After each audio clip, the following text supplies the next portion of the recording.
Assalamualaikum warahmatullahi wabarakatuh. Jumpa kembali bersama saya Joko di West Progo Channel. Untuk cerita kali ini akan menampilkan cerita baru yang berjudul Santet. Sebelum ke cerita, jangan lupa subscribe channel ini dan nyalakan tanda notifikasi agar channel ini terus berkembang dan selalu update cerita dari saya. Bagi teman-teman yang ingin membacanya langsung ceritanya, linknya di kolom deskripsi. Langsung saja kita dengarkan ceritanya.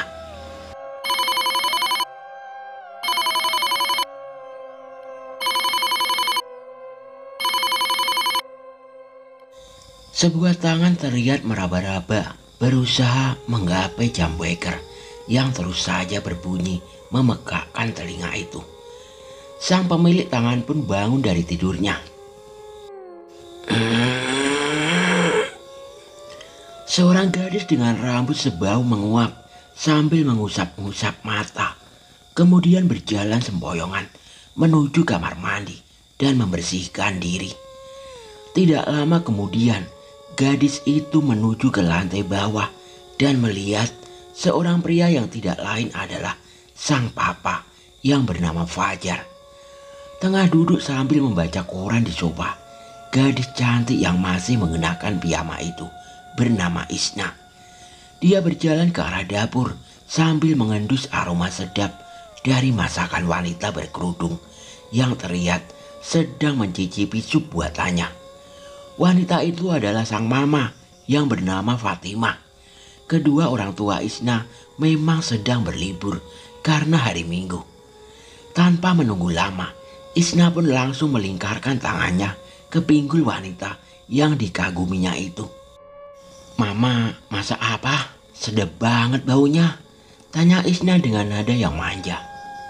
"Ini sup ceker, kesukaan kamu sayang," jawab sang mama. Mendadak dari depan pintu dapur, Isna dikejutkan oleh suara lain yang memanggil namanya. "Isna, ngapain kamu di situ?" Isna pun menoleh ke arah pintu. Gadis itu terkejut melihat sang mama sedang berdiri tegak seraya menatapnya. "Tunggu, jika mama ada di sana, lalu siapa yang kurangkul ini?" batin Isna. Gadis itu menelan ludah, keringat dingin telah membasahi keningnya.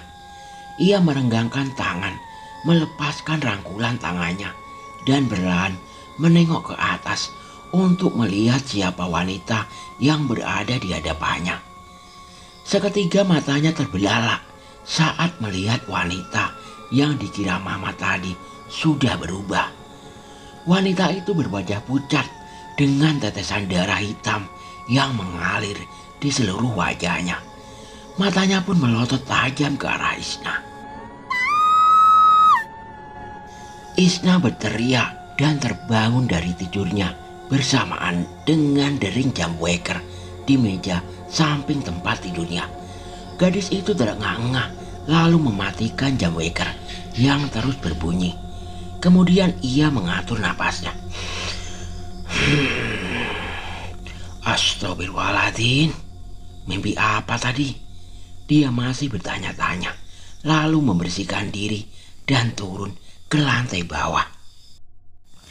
Tiba di lantai bawah, Isna melihat sang papa duduk di sofa sambil membaca koran, dan gadis itu pun berjalan perlahan menuju dapur.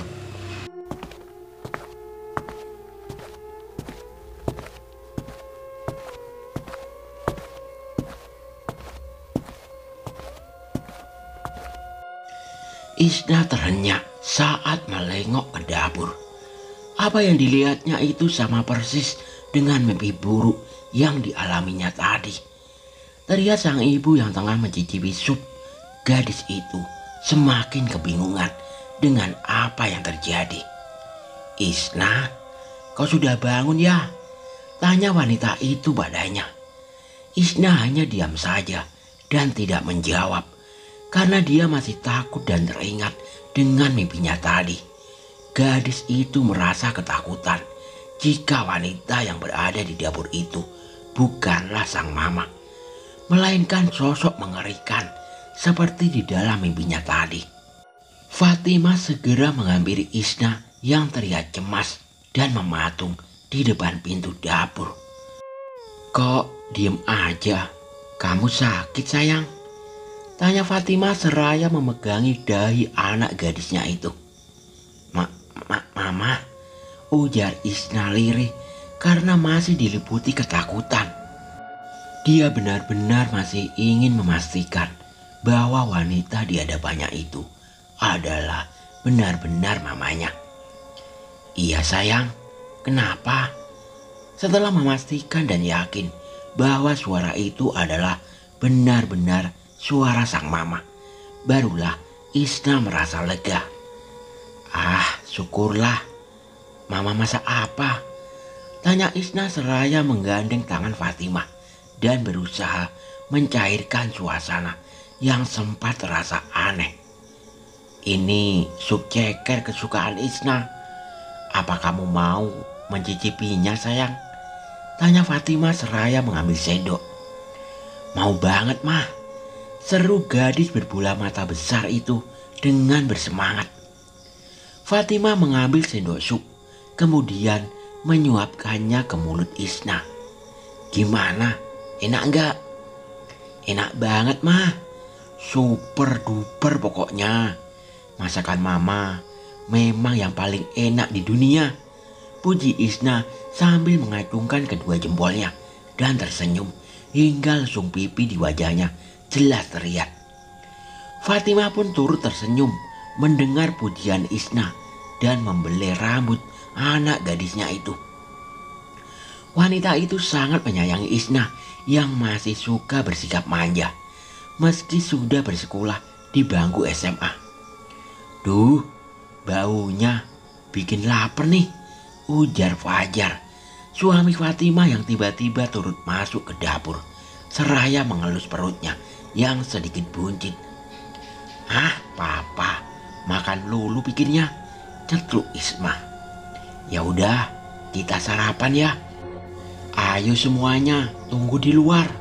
Biar mama siapin dulu," ujar Fatimah meminta suami dan anaknya untuk keluar dari dapur. Seluruh hidangan sudah disajikan di atas meja makan. Ada sup ceker, begedel jagung, tempe tahu goreng, kerupuk udang, dan tidak lupa sambal terasi sebagai pelengkap yang nikmat. Keluarga Isna pun cukup menikmati hidangan itu sambil bercakap-cakap. "Alhamdulillah Pak, pemasukan kita bulan ini meningkat pesat. Sepertinya banyak pelanggan yang datang ke restoran kita," ujar Fatimah memulai pembicaraan seraya mengucapkan syukur. "Syukurlah Ma, Papa juga ikut seneng," sahut Fajar seraya menyendok sup buatan sang istri. "Isna, mau hadiah apa sayang?" tanya Fatimah pada anaknya yang masih sibuk melumat ceker ayam di kedua tangannya. "Isna mau HP baru mah. Itu loh yang bisa buat ngedit foto biar Isna kelihatan tambah cantik," terangnya sambil cengengesan. "Isna, kamu itu udah cantik sayang, enggak perlu diedit," bantah Fajar. "Tapi Pak, wajahku ini banyak jerawatnya," keluh Isna dan meletakkan tulang ceker yang telah habis digerogotinya. "Jerawat itu tandanya kamu udah dewasa. Dengerin kata mama, orang yang baik akan menilai kamu dari kepribadian, bukan dari foto kamu sayang," jelas wanita berkudung itu menasihati. "Gitu ya mah," sahut Isna dengan senyum manisnya. Kemudian langsung menyabet 2 tempe goreng dan memakannya sekaligus. Fajar dan Fatimah hanya tersenyum dan menggeleng melihat kelakuan anaknya itu. Sejak Isma bermimpi buruk kemarin, entah kenapa dia menjadi sering merasa tidak enak. Sepulang sekolah, gadis itu membuka pintu rumah yang berlantai 2 dan mendapati suasana yang begitu sunyi. Dia tahu bahwa kedua orang tuanya sedang sibuk bekerja di restoran dan baru akan pulang malam nanti. Sang kakak, Prima yang sekarang sudah menikah pun tidak lagi tinggal di rumah ini dan menempati rumahnya sendiri yang berada tidak jauh dari rumah Isna. Kok lama-lama rumah ini semakin serem ya? Batin Isna saat bola matanya berselancar ke segala penjuru. Ia pun segera menutup pintu dan perlahan berjalan menuju ke kamarnya. Saat kakinya menaiki anak tangga yang terbuat dari kayu itu, satu persatu, mendadak bulu kuduknya meremang. Isna merasa seperti sedang diawasi.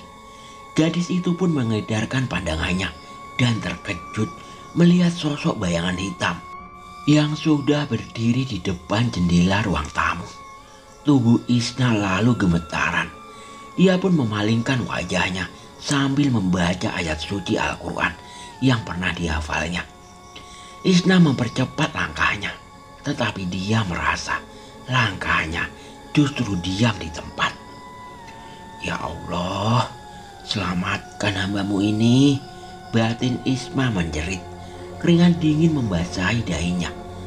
Kamar yang biasanya hanya berjarak beberapa meter, kini terasa jauh dari pandangannya. Isna tidak berhenti berdoa sampai langkahnya terhenti di depan pintu kamar. Dia buru-buru masuk dan mengunci pintu kamarnya. Astagfirullahaladzim, astagfirullahaladzim. Berulang kali Isna beristighfar. Gadis itu benar-benar diliputi rasa takut yang teramat sangat dan tangannya masih gemetaran. Saat mengambil ponsel dari dalam tas sekolahnya, gadis itu berniat mencari bantuan karena berada di rumah sendirian dan membuatnya ketakutan dan merasa hampir gila.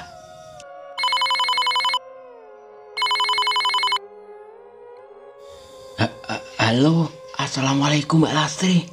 Ujarnya memanggil seseorang yang tidak lain adalah kakak iparnya yang tinggal di seberang jalan. Iya Deis, ada apa?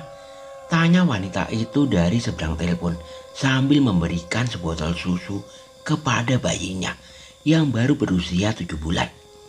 Mbak Lastri, bisa kesini enggak? Isna takut sendirian, rangeknya. Oh gitu, ya udah, Mbak ke situ sekarang. Kamu tunggu sebentar ya. Iya Mbak, sahut Isna dan mematikan ponsel. Akhirnya dia pun lega karena ada orang yang akan datang menemaninya. Ia segera mengganti bajunya dan mengambil buku PR dari dalam tas sekolahnya. Gadis berlesung pipi itu menunggu kedatangan Lastri sambil mengerjakan PR. Assalamualaikum. Terdengar suara khas Lastri yang sedikit serak dari pintu depan. Waalaikumsalam, sahut Isna dari dalam rumah dan bergegas membuka pintu. Isna lega dan segera mempersilahkan Lastri yang tengah menggendong bayi itu untuk masuk ke rumah. Namun belum sempat duduk di sofa, bayi Lastri yang bernama Zara itu tiba-tiba menangis, nyaring sekali. Seperti ketakutan merasakan ada sesuatu yang menyeramkan.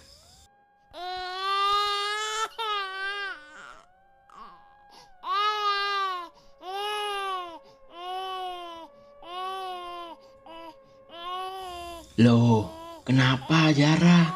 Kenapa nangis?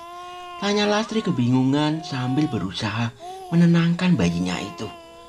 Mungkin Zara haus Mbak, sahut Isna. Orang baru minum susu kok, bantah Lastri sambil menepuk bahu Zara yang tidak berhenti menangis. Oh, pasti pokoknya basah tuh, ujar Isna menebak-nebak. Sebelum kesini baru Mbak ganti juga. Aneh juga ya, kenapa tiba-tiba nangis gini? Sahut Lastri keheranan sambil terus berusaha menenangkan Zara dengan mengajak bayinya itu bermain. Bola mata Isna melirik ke seluruh penjuru rumah. Dadanya berdesir melihat sosok menyeramkan yang dari tadi dilihatnya masih berdiri tegak di depan ruang jendela tamu. Sekilas seperti terlihat seorang wanita dengan wajah yang tidak jelas dan rambutnya yang acak-acakan. Isna pun kembali merasa ketakutan. "Mbak Lastri, ayo ke rumah Mbak saja yuk. Biar nanti papa yang jemput aku," rengek Isna karena rasa takutnya mulai mengganggu. "Oh, gitu ya. Ya udah, ayo," sahut Lastri dan mereka pun bergegas meninggalkan rumah itu setelah Isna mengunci pintu. Setelah keluar dari rumah itu, tangisan Zahra mereda dan bergeming seakan merasa aman dari sesuatu yang menyeramkan yang tadi dirasakan bayi mungil itu. "Loh, Zahra kok tiba-tiba diem? Ngerjain mama ya?" ujar Lastri keheranan. Isna menoleh dan menatap rumah besar berlantai 2 yang sudah lama ditempatinya. Terlihat jendela kamar di lantai 2 terbuka, padahal sebelum pergi dia yakin telah menutupnya. Tidak lama terlihat sosok wanita berbaju putih berdiri menatapnya dari jendela kamar. Isna pun bergidik ngeri dan menutup matanya karena tidak ingin melihat sosok tersebut. Akibatnya Isna pun tersandung karena tidak melihat sebuah batu yang sedikit menonjol di depannya. Rintik Isna menahan sakit karena ternyata lututnya berdarah. "Hati-hati ya dek jalannya. Aduh, jadi luka gini. Ayo cepat ke rumah Mbak." Wanita itu segera mengajak Isna ke rumahnya.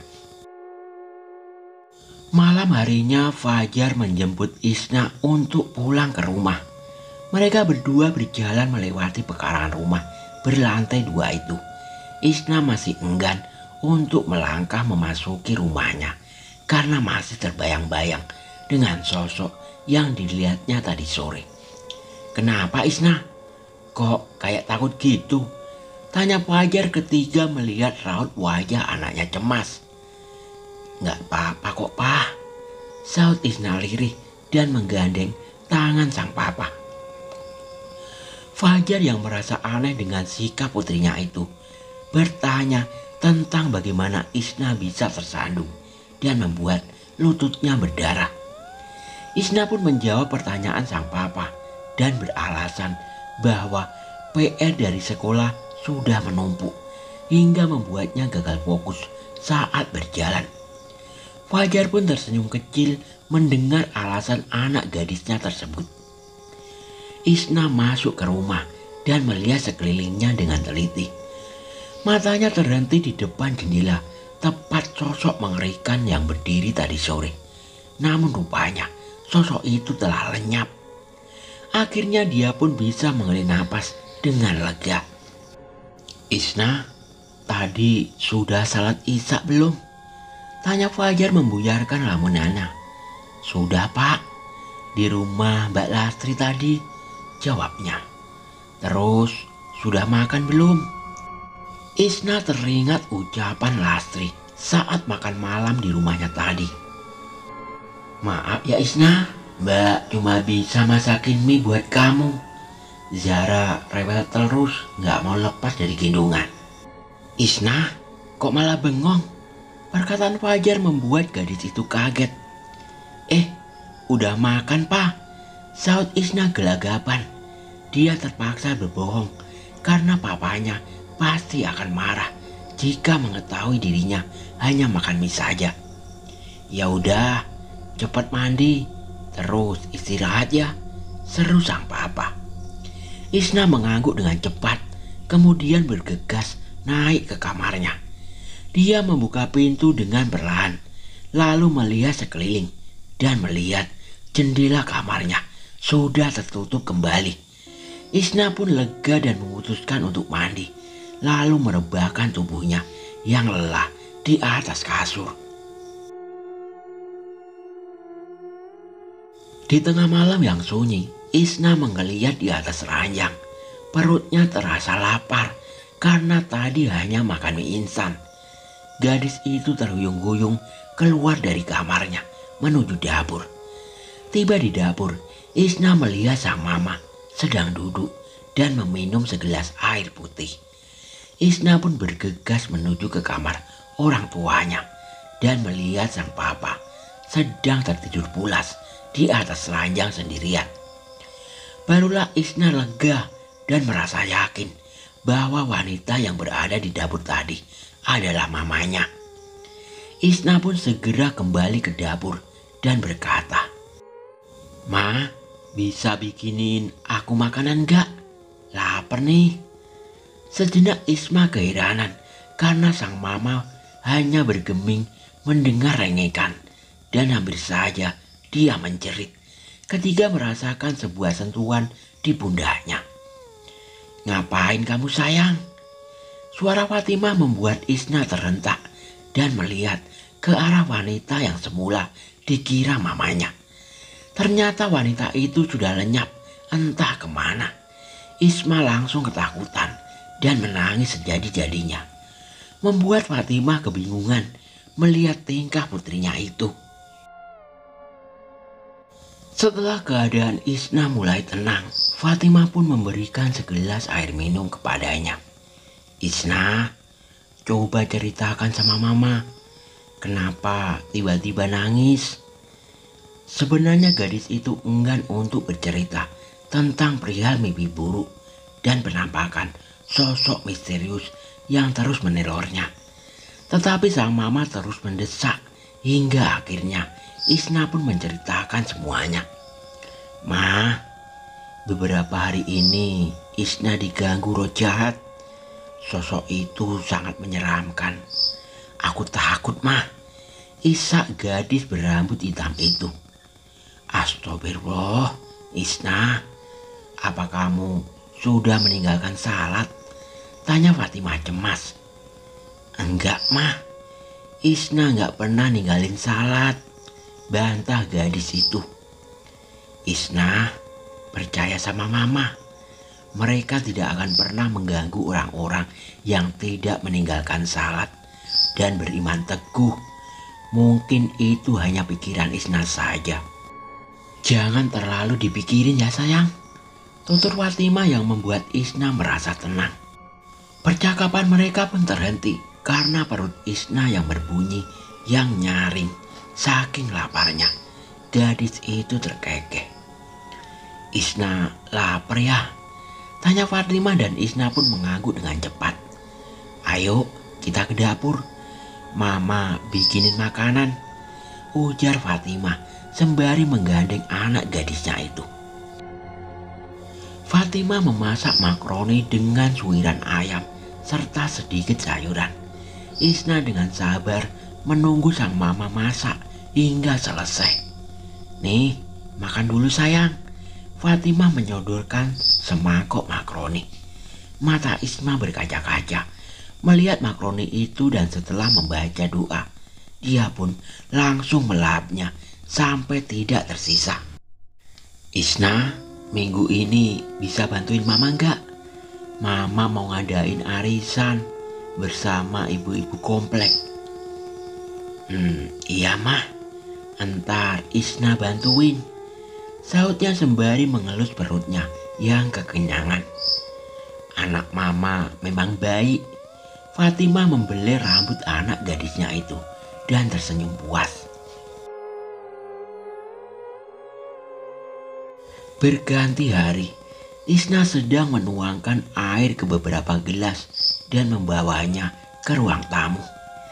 "Ini minumannya tante, silahkan dinikmati," ujar Isna dengan sopan kepada ibu-ibu yang sudah berkumpul di rumahnya.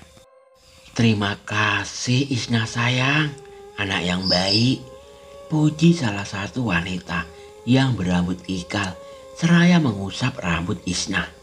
Isna tersenyum manis dan bergegas kembali ke dapur. "Oh iya, dengar-dengar Mbak Dia sama Mbak Tari buka restoran juga ya?" ujar Fatimah membuka obrolan.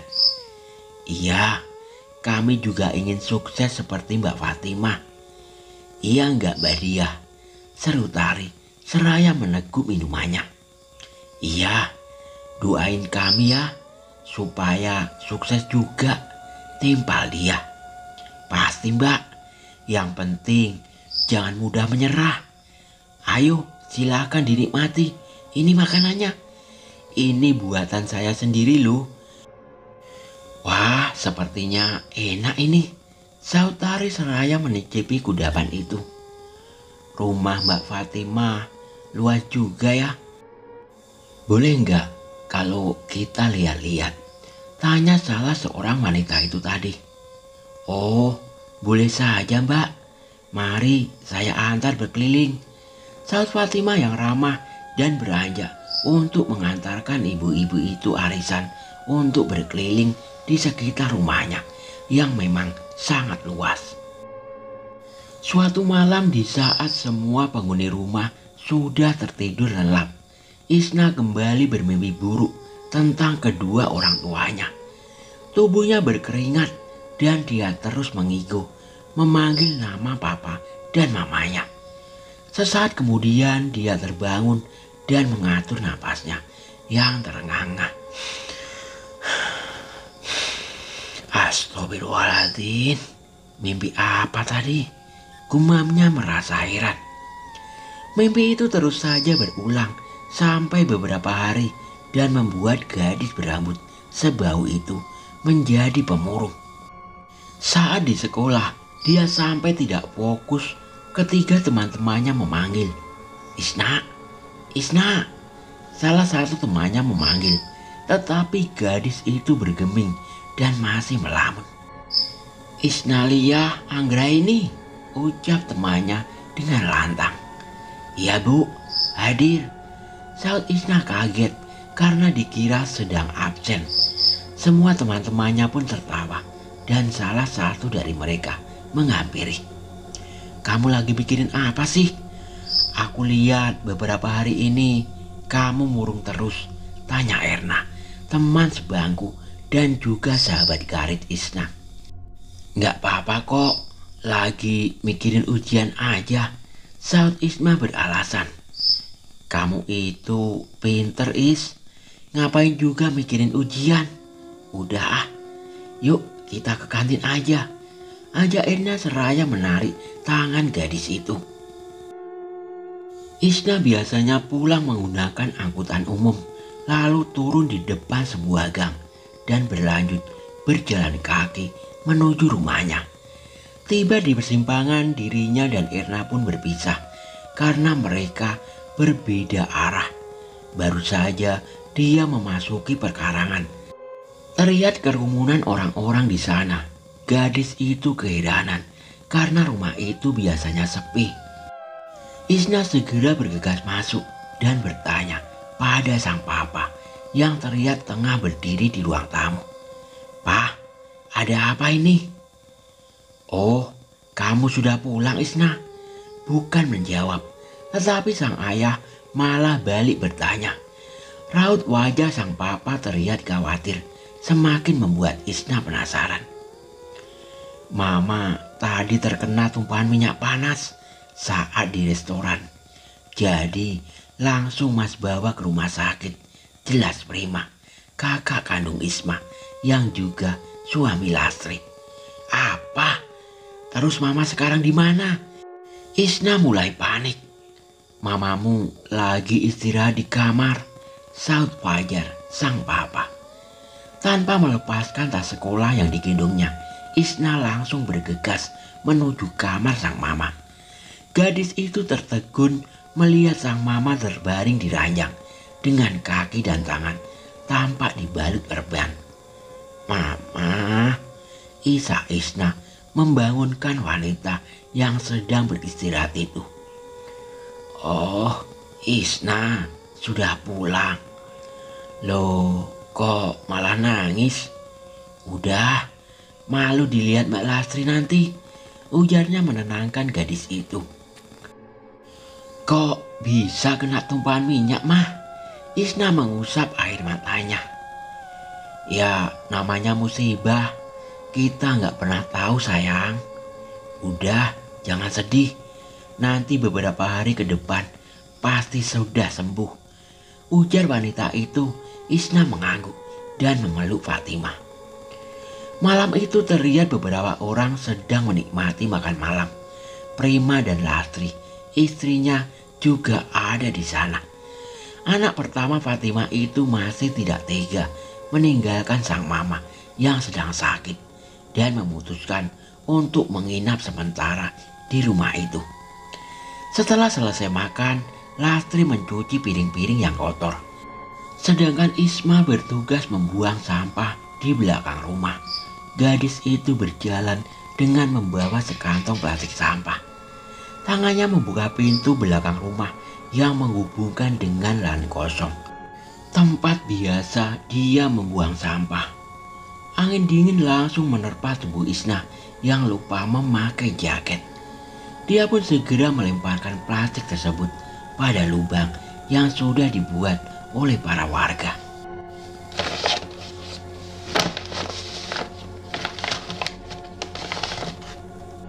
Isna tersentak kaget mendengar suara itu dan berjalan mundur beberapa langkah. Namun suara itu semakin terdengar jelas. Pandangan Isna mengedar ke seluruh penjuru, mencari asal suara tadi. Pandangannya terhenti pada sebuah benda putih yang menggantung pada pohon jambu milik tetangganya. Isma mengusap-ngusap matanya beberapa kali agar bisa melihat benda putih tersebut.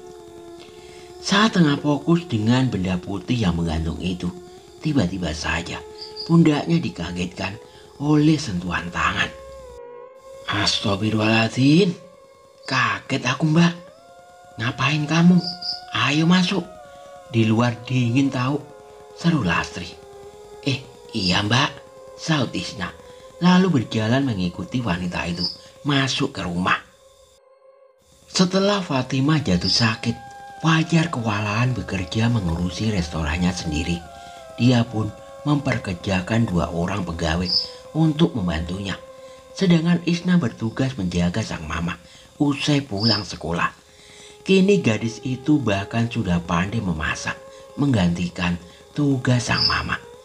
Isna terlihat sedang menyuapi mamanya yang sudah tidak bisa pergi kemana-mana karena tangan dan kakinya membengkak. Dokter sudah mengatakan bahwa Fatimah akan segera sembuh. Namun entah kenapa bengkak itu malah semakin membesar dan terlihat mengeluarkan nanah yang berbau busuk. Maaf ya sayang, mama nyusahin kamu, ujar Fatimah seraya menelan bubur buatan Isna. Mama ini ngomong apa sih? Dulu waktu Isna masih bayi, memangnya nggak nyusahin mama? Canda Isna yang membuat Fatimah tersenyum kecil. Setiap hari Isna selalu membersihkan tubuh wanita yang telah melahirkannya itu dengan handuk kecil dan air hangat. Isna tidak terlihat jijik sama sekali ketika membersihkan nanah yang terus mengalir di tangan dan kaki sang mama. Hatinya terenyuh saat membantu mamanya mengganti baju. Gadis itu setengah mati menahan tangis di depan mamanya dan bergegas keluar saat tidak bisa lagi membendung air matanya. Dia pun menangis terseduh-seduh di dapur karena merasa iba pada sang mama yang menderita penyakit tidak jelas itu. Isna berusaha tegar karena hanya dirinya saja yang masih bisa mengurus sang mama. Prima sang kakak mendapat tugas untuk bekerja di luar Jawa dan memutuskan untuk memboyong Lastri juga Zara turut serta karena dirinya diharuskan tinggal di kantor itu selama 2 tahun. Sebenarnya Prima bimbang menerima tugas itu karena itu berarti dirinya tidak bisa terus merawat sang mama yang tengah terbaring sakit. Bahkan Prima sempat ingin mengundurkan diri saja, namun Fajar meyakinkan putra sulungnya itu untuk tetap menerima tugas dan tidak perlu mengkhawatirkan mamanya. Jadilah hanya Isna dan sang papa saja yang mengurusi Fatimah, juga restoran mereka. Seminggu setelah keberangkatan Prima, Fajar malah tertimpa kemalangan usai memperkerjakan pegawai baru. Uang hasil penjualan selama beberapa bulan raib dicuri oleh pegawai baru itu. Fajar bingung harus berbuat apa. Dia juga sudah melaporkan kejadian itu pada pihak berwajib dan masih mencari kedua orang pelaku. Entah kenapa semakin hari keadaan keluarga Isna semakin memburuk. Kemalangan demi kemalangan terus menimpa keluarga itu. Kenapa kita mendapatkan musibah terus-menerus seperti ini ya, Ma? Keluh pria berkumis itu seraya menatap istrinya yang terduduk di ranjang. Istighfar, Pak. Semua ini ujian dari Allah. Kita harus tetap tabah ya. Tutur Fatimah memberikan semangat.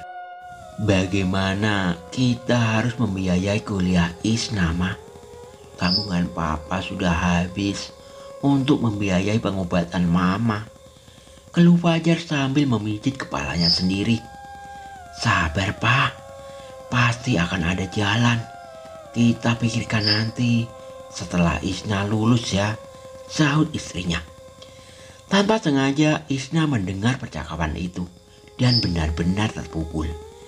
Dia tidak ingin menyusahkan dan menjadi beban untuk kedua orang tuanya. Isna pun memutuskan untuk tidak kuliah dan langsung bekerja di restoran bersama papanya usai lulus sekolah. Kamu yakin itu keputusan yang tepat? Kenapa kamu gak mau kuliah, Isna? Fajar mempertanyakan keputusan anak gadisnya itu. Isna mau kerja, ngumpulin uang yang banyak biar bisa bayarin pengobatan Mama, Pak. Sahut gadis yang kini berusia 18 tahun itu. Maafin Papa ya sayang, karena sudah menghancurkan impianmu. Fajar langsung memeluk putrinya itu. Iya, Pak, Isna ngerti kok. Sahut Isna menahan tangis.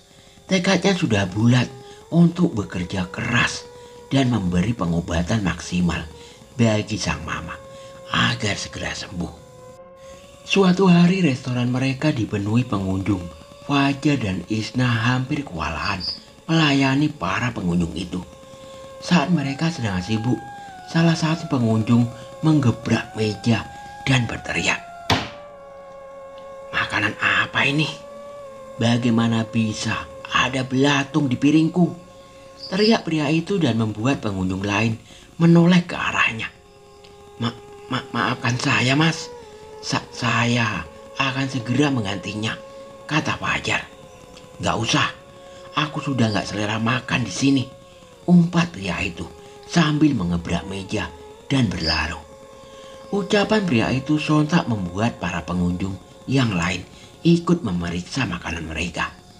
Beberapa pengunjung bahkan memutuskan untuk tidak menyelesaikan makanan dan beranjak meninggalkan restoran itu. Melihat pengunjung yang meninggalkan restoran itu satu persatu, membuat Fajar tertunduk lesu. Pria berkumis itu duduk di kursi seraya memegangi dahinya. Papa yang sabar ya, ujar Isna menenangkan sang papa.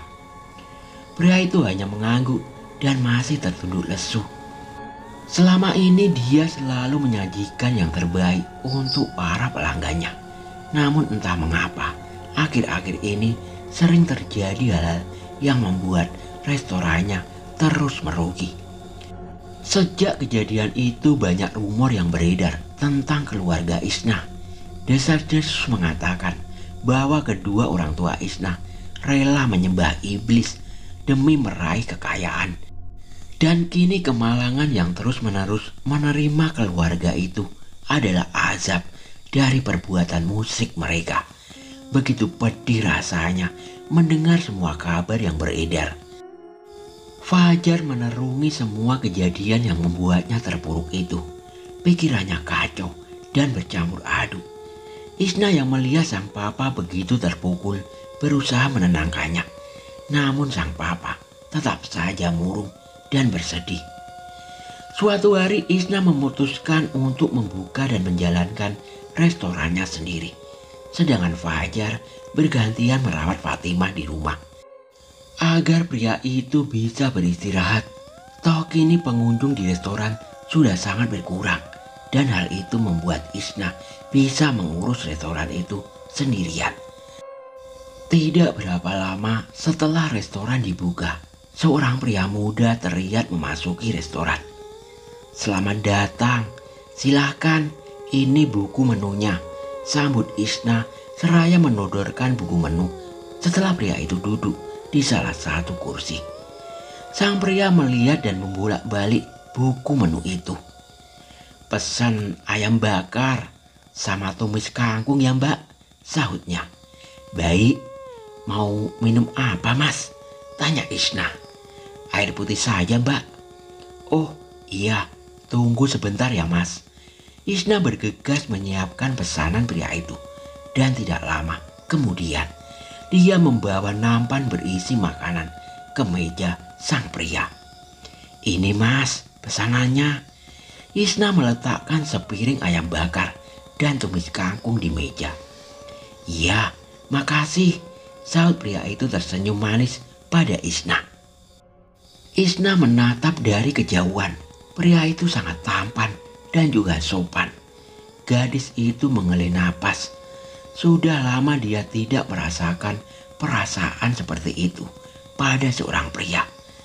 Waktunya selalu habis untuk menjaga sang mama yang sakit dan juga restorannya.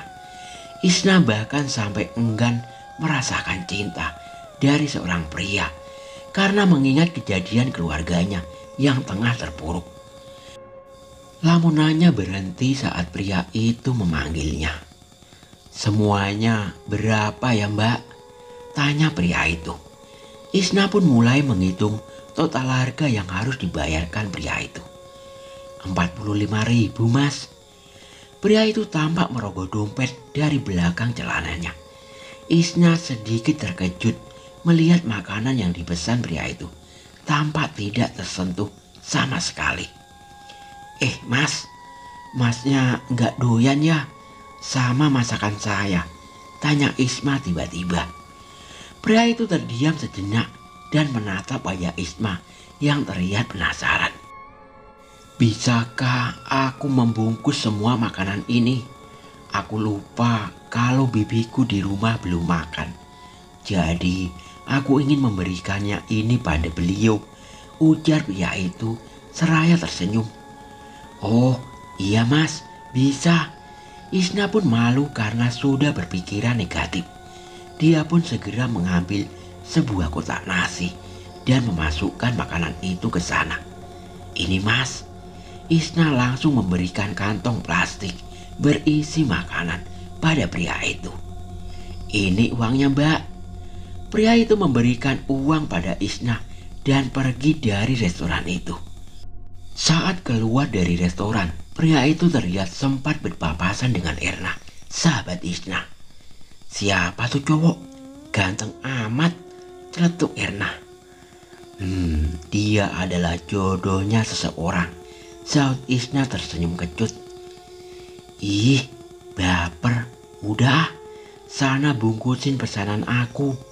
Jangan lupa tambahin acar timunnya," ujar Erna sambil tersenyum geli. "Siap bos," sahut Isna. Pria yang membungkus makanan pesanannya dari restoran Isna tadi sedang berjalan menuju ke sebuah tempat sampah di pinggir jalan. Dia pun membuang bungkusan itu karena ternyata makanan itu sudah dipenuhi belatung dan pria itu bisa melihatnya. "Kenapa bisa restoran sebagus itu semua makanannya penuh belatung? Aneh," gumam pria itu sembari terus berjalan. Oke, sampai di sini dulu cerita dari saya. Nantikan kelanjutannya. Wassalamualaikum warahmatullahi wabarakatuh. Selamat berpuasa.